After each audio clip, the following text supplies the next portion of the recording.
I think it turned out just absolutely beautiful. And I'm impressed, AlgoLaser. So many beautiful rocks. That's a nice thing to find on my way out. Hi, and Merry Christmas! We are going to make an ornament with our new AlgoLaser laser engraver, and we're going to make it with Montana agate.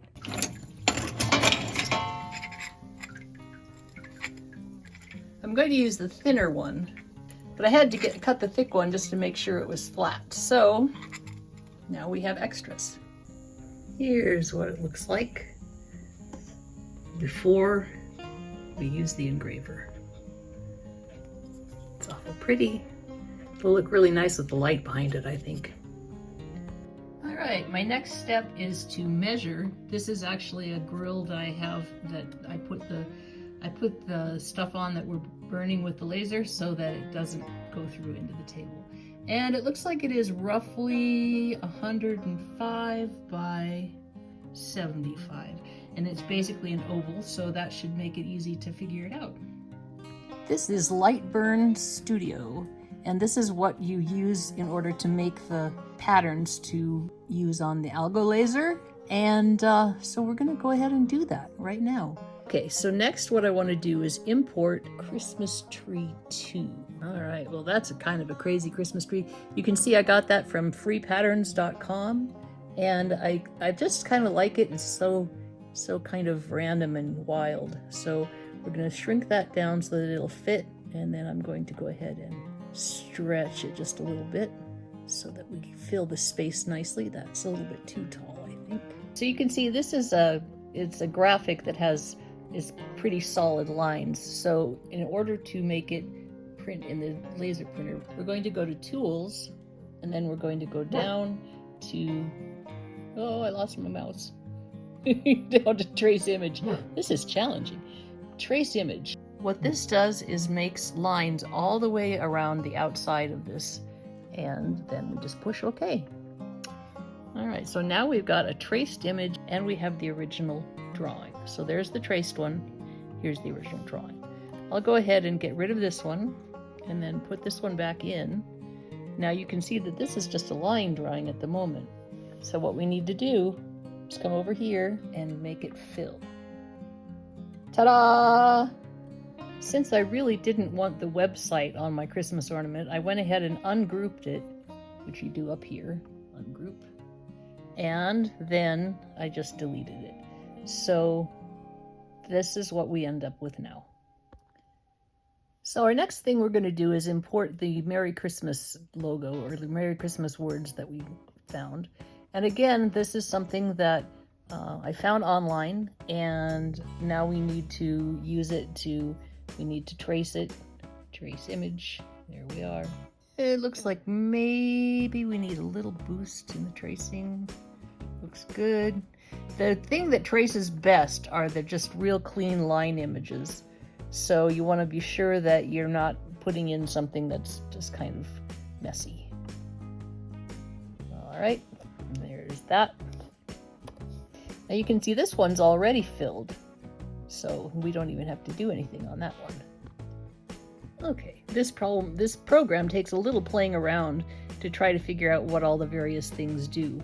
But you can see I've put a red rectangle, which is the layer, the second layer here, over the blue tree, and that's just layer colors, it's not anything else. And over here, we have a little toggle that will allow us to do this. Okay, so here it is, and this is basically what it should look like on the stone, and this will all be scrolled in there. The way that AlgoLaser works is that it actually etches in and does these tiny little micro fractures in a very specific way, and so when this is all cut into the rock, it'll have a white look to it. Should be really pretty. Let's give it a shot. Okay, so next what we need to do is get rid of this oval because we don't want that to print. We're going to set our speed at 10, that's millimeters per second, and our max power at 90.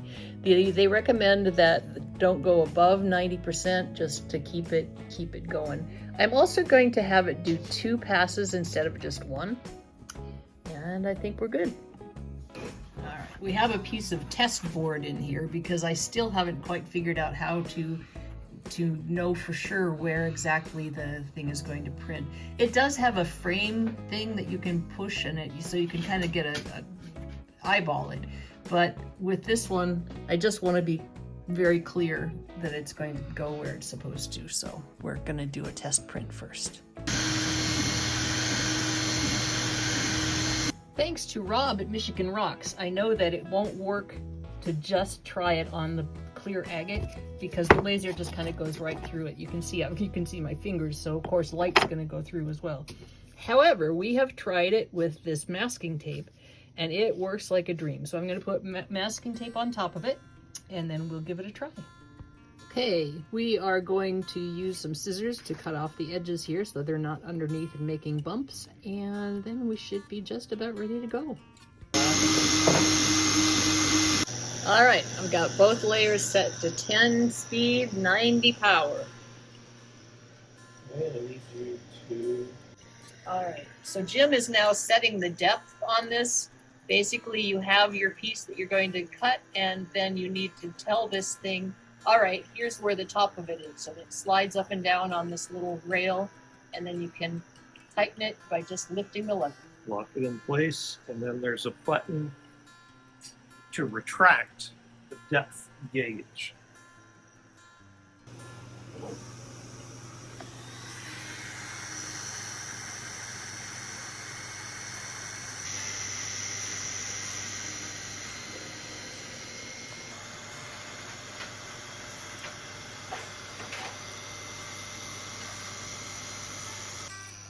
Okay, here is what it looks like before we take the tape off. All right, you're gonna peel it off, huh? Hey, I set it up.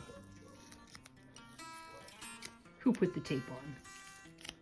Yeah, you put the tape on, but I centered it. Well, I'm gonna let you take all those little sticky parts off too. I bet you are. That looks good. That looks really good. All right, this is our first effort, and you can see that the letters are just a little bit messy. And I realized afterwards that I only had one pass for this particular, for the letters, and 2 passes for this. So I decided that we would try another one. I'll see if I can get this cleaned up enough that I can hang it on my own tree, and we'll give the other one to someone else.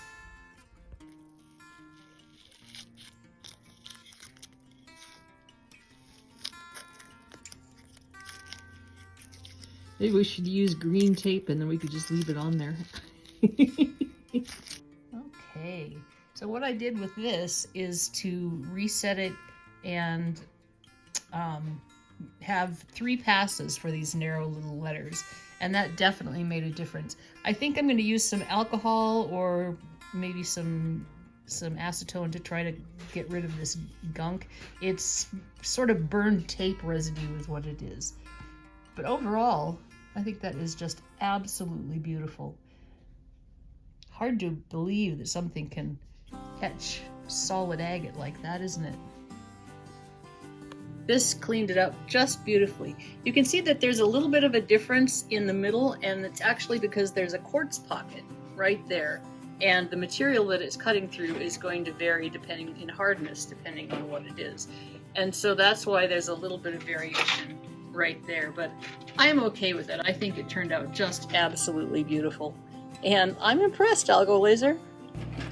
One thing to be aware of is that this slab was not cracked at all when I put it in there, and I think the heat from the laser heated up the stone and it made it crack. So be aware that that can happen, and I don't think it's a serious crack. It's not going to fall apart or anything like that, but it definitely had something to do with it. As far as the cracking goes, you know, we're still pretty much newbies at this, and there's lots and lots of variables. So it's possible that increasing the speed might have made it so that the rock didn't heat. There's lots of different ways you can play with it. I'm just impressed that it did the job that it did. This is, you know, for somebody who just really doesn't know what they're doing, this is pretty great. Another thing that I think is kind of interesting is that the especially where the fill is here, is literally raised as opposed to etched in. And that is very, very puzzling. Apparently, the first pass maybe kind of loosens it, and the second pass makes it bubble up. It's really strange. It's cool, though. Thanks so much for coming along. I do love this laser engraver, and it just has so many things still to discover. Thank you, AlgoLaser. If you want to buy an AlgoLaser engraver for yourself, there is a link in the description below. And, you know, it really will open up the possibilities. Thanks for coming along, and have a happy holiday season. This is Kate from Katey Did. Keep on doing.